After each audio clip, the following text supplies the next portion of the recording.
Yo, what's going on, y'all? I'm Ryan Fila, and in today's video we're going to talk about a 2-week itinerary for Cusco. We've done the 3-day, we've done the 7-day, the 1 week, and now we're going to talk about the real full 2-week itinerary of what I think you should do if you're hanging out in Cusco, Peru. But it's hot as shit in here, so we're going to continue this video somewhere else.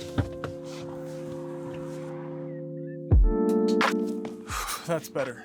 It has been toasty in Colorado the last couple weeks.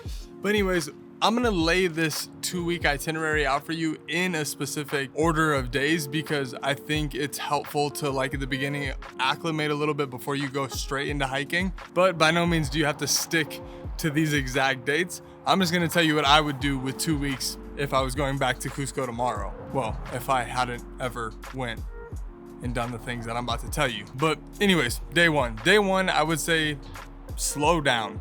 First off, you have 2 weeks here, is an ample amount of time. You will get out in the mountains, you will hike.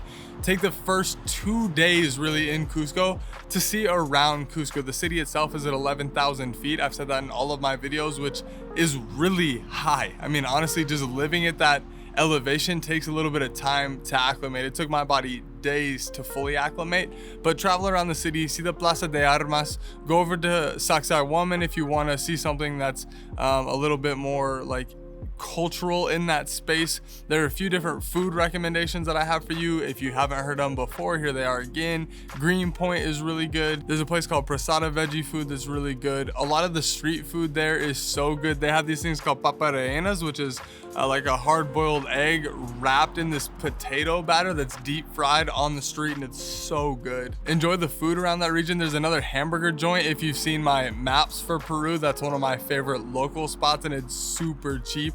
These are literally the best sandwiches in Cusco. I get all this for like 75 cents. They make like these sandwiches. They have egg sandwiches, burgers, all sorts of little things that's a little bit more local than a lot of the restaurants around the Plaza de Armas. And for food, make sure you go over to the San Pedro market for lunch or even for an early dinner. That's a pretty local spot and the food is really good. Plus there's a ton of different options. And this list is just gonna keep unraveling, but make sure you go get some juice. They have some fresh local blended juice there that's off the charts. The last thing I would say for those first 2 days is if you really wanna get some activity in and start to kind of acclimate in the hiking, hike up to the white Christ statue on the hill because the view back down into the valley where all the homes are and all the people are in the Cusco region is gorgeous. It's called Cristo Blanco.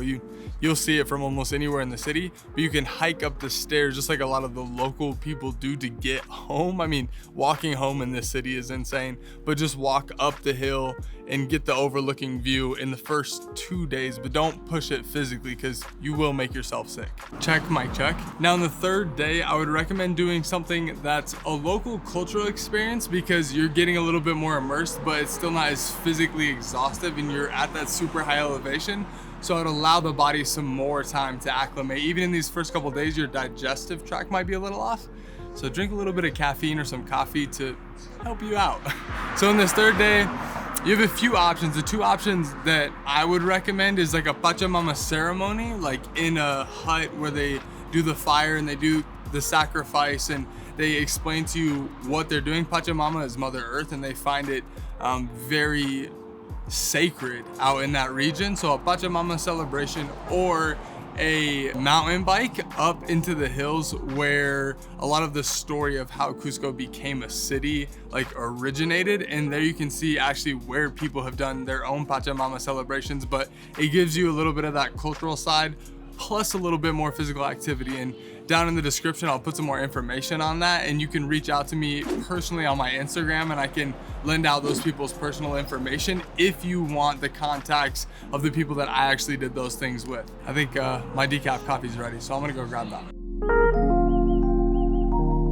Okay, now that I've successfully killed more of the planet with that plastic cup, it's time to get off your ass. It's time to explore Choquequirao. Choquequirao is like a hidden, only hikeable Machu Picchu. Like there's no way that you can get out here that's not hiking, which makes it really remote and really empty in comparison. When we went to Choquequirao, there was like nobody out there, but there's ruins almost the size of Machu Picchu when you finish this hike. Now, this is 4 days. So this is day 4, 5, 6, and 7, if I'm counting correctly.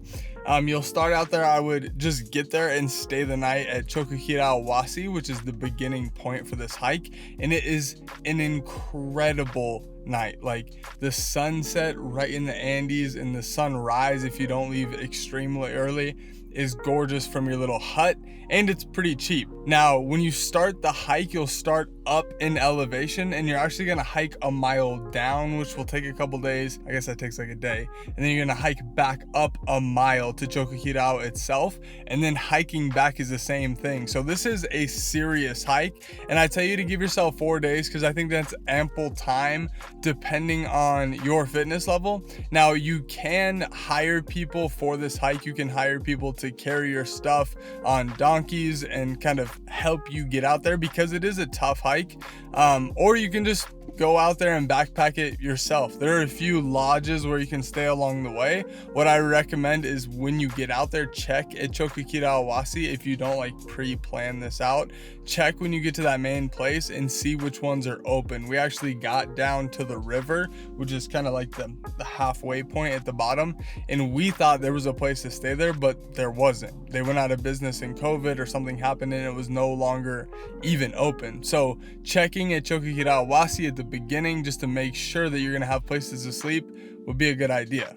And when you get there, make sure you enjoy it for everything that it has. You'll be exhausted, you'll be gassed, bring a meal out there, but take your time and walk around. It's like the hidden gem Machu Picchu that people don't really know exists. All right, it's time to drive, and I can't do that from here, so I'm gonna go over there. And while I'm getting in the driver's seat, I'm gonna take a minute to tell you about something that I've been putting together for a while, but not in this boring format. Cut to ad break.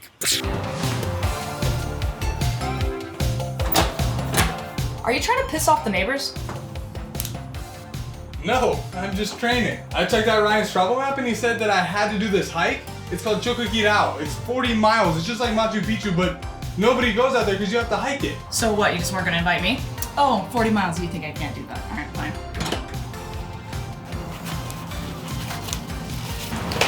Thirsty, I need a drink. God, that's so strong. I have training to do.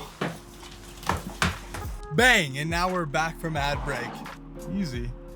Honestly, that travel map is the best thing that I can give you outside of traveling with you, and it helps support a lot of local businesses because the things that I put on there are typically smaller local businesses that you would only know about because of a personal recommendation. So 10 bucks, I think it's worth it.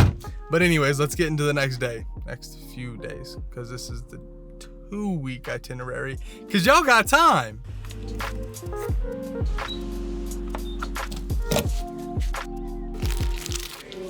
I give myself 3 processed sugars a week, and I've been craving some candy, so Sour Patch Kids are gonna do it today. Whew. I just died in a nap. Anyways, here we are. So after Choquequirao, you're gonna be wiped. I mean, that's a serious venture and hike. So what I'd recommend is taking 2 days, where throughout those 2 days, it doesn't have to be jam-packed. Get your energy levels back in these 2 days. Drive around and enjoy the area around Cusco. There's a lot of little mountain towns around there, like Urubamba, Ollantaytambo, Pisac, and there's actually a loop besides Ollantaytambo that goes through the Sacred Valley and up through Pisac on colectivos, and that's like the local public transit. They're like vans and small vehicles that take people to and from those little mountain towns. And if you just ride that loop and literally never get off, it'd be a cool cultural, like, integrative experience. And if you checked out the map that I was talking about earlier, I have the station, the Colectivo station in Cusco that takes you to all those places. And while you're on the ride, stop off in some of these little mountain towns. You just hit the little thing and wave your hands and tell them you want to get off if you don't speak Spanish. If you speak Spanish, communicate with them that you want to get off. There's not like official set stops, but they'll stop in every town, almost guaranteed. But stop, eat at a couple little spots around there, stay the night maybe in Pisac, and then take the Colectivo back to Cusco. But 2 days venturing around here is really immersive and cool, because Cusco itself is pretty touristy. That's the main hub for people going to Machu Picchu, but the majority of tourism doesn't stop in these other little towns. But it's worth it. For this video, I've got my dog, Alexander. My dog looking good. You need the mic for a second? Hello, my name is Alexander. I'm here to cultivate peace for everyone. He looked like he cultivating peace. Look at this man. Okay, anyways, for the next few days, we're actually gonna go to Machu Picchu. Now, if you are in Cusco for 2 weeks, I would really make this an adventure and do it in 4 days and do the Choquequirao trek. There's basically 2 hikes that you can take, and it's either the Choquequirao or the Inca. Now, the Incan trail is the most common, the most highlighted, and the most expensive. So if you want to take that route, just know that you have to get a guide. You have to pay to actually hike that trail. But Choquequirao you don't, and you could realistically do with a backpack. No food, you don't need to bring shelter. Every night along the trail while you're out, there's places to stay, and at those places to stay, they will feed you. So you can jump on the trail with just you, a backpack, and some good friends. You could even bring the hat.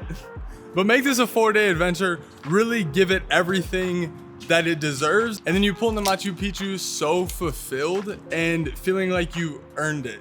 That was the one thing that I noticed when I hiked it versus when I took the train. The train is beautiful, but when you hike it and you walk into Machu Picchu, you really feel like you've earned the experience. All right, Alexander and I are gonna close this out. I think, if my math is correct throughout the day, we are on the last day of the 2-week itinerary, and it's left for Polcoyo. Polcoyo is a mountain that's just like the popular Rainbow Mountain in the region, but it's way less touristed, and you can explore a lot more of the mountain itself. You've probably seen photos, and it's probably on your list of things to do while you're in this region, but don't go to the typical Rainbow Mountain. Instead, hop over to the Polcoyo Mountain, and your experience will be 5-fold. And remember to get Ryan's map. Okay. If you don't get the map before, it's really important. Get the map. It will save you so much time. You're gonna find all the spots. He's already done the work. You don't have to go out and search it. It's already there. All the different spots. It's fine. You can look it up, and you have places to go already as soon as you land. $10 and save you days worth of research. Do it. It's worth it. You're hired. And also, remember to drink. No, okay, I'm not gonna do this. Non-alcoholic No. craft beer. Do you I had decaf earlier in this video, so it only fits. Would you like a groovy? Do you like to drink beer but you don't like to get drunk? Try a groovy. A non-alcoholic beer. This is Alexander, and I am Ryan. And until next time, you try to live your limit, and I'll see you there. Peace. Peace. We'll see you there.